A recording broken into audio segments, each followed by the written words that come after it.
Jeigu nebūtų vasario 16, žinokit, greičiausiai nebūtų ir kovo 11. Čia visų pirma. Tai daugelis ir klausė, kaip čia yra ir kuom susijus, tai gal tik tai labai, tai pasistengsiu kuo trumpiau. Visų pirma, reikia grįžti į senus dar Mindaugo valdymo laikus, kada Mindaugas sukūrė Lietuvos karalystę. Didėja karalystė neišliko, bet jo suformuota valstybė, žinoma, Lietuvos didžiąją kunigaikštystė išliko apie 600-700 metų, bet 18 amžiaus pabaigoje jie okupavo Prūsiją, okupavo Austriją ir aišku, mes atitekome cariniai Rusijai. Ir tik prieš 100 metų 20 vyrų susirinkusių nusprendė atkurti Lietuvos valstybę. Beje, data vadinasi Lietuvos valstybės atkūrimo diena, o štai kovo 11 jau Lietuvos nepriklausomybės atkūrimo diena. Būtent vasario 16 ir vėliau tai buvo sudėti jau modernios Lietuvos valstybės pamatai. Būtent modernios ilgainiui, kuri turėjusi konstituciją, seimus, nepriklausomybę ir demokratiją. Aišku, 26 metais jos demokratijos buvo sumažinta, bet visas tas pagrindas buvo suformuotas būtent tuo metu. Ir būtent, kada mes dabartiniai laikai rėmėsi tais vasario 16 vyrų samprotavimais.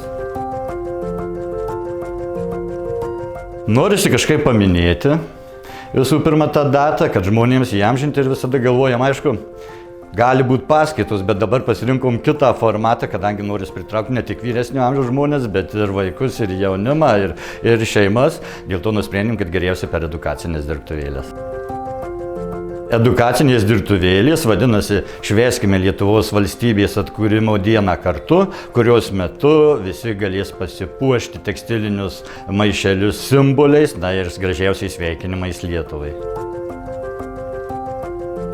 Šiaip svarbiausi simboliai tai 3 būtų Lietuvos trispalvė mūsų vėliava, Lietuvos herbas ir aišku Lietuvos himnas.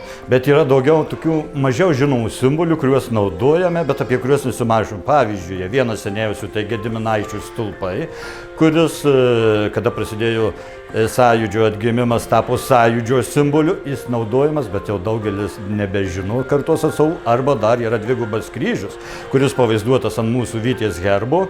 Tai jis kariuomeniai labai išplitęs, bet daugelis žmonių jų nemato ir nebežino. Taigi, o maišėliuose dažniausiai dekoruojame šiais 3: dvigubas kryžius, Gediminaičių stulpai, Lietuvos trispalvė, na ir herbas arba vytis. Gediminaičių stulpų jau daugelis nežino, nors mano vaikystėje, kada prasidėjo sąjūdžio laikotarpis, tai buvo vienas populiariausių. Dar trispalvis gerai paišinę nemokėjau nutapyti, maišiaus spalvas vietome, bet kas Gediminaičių stulpai ir kaip žinau, jau žinojo.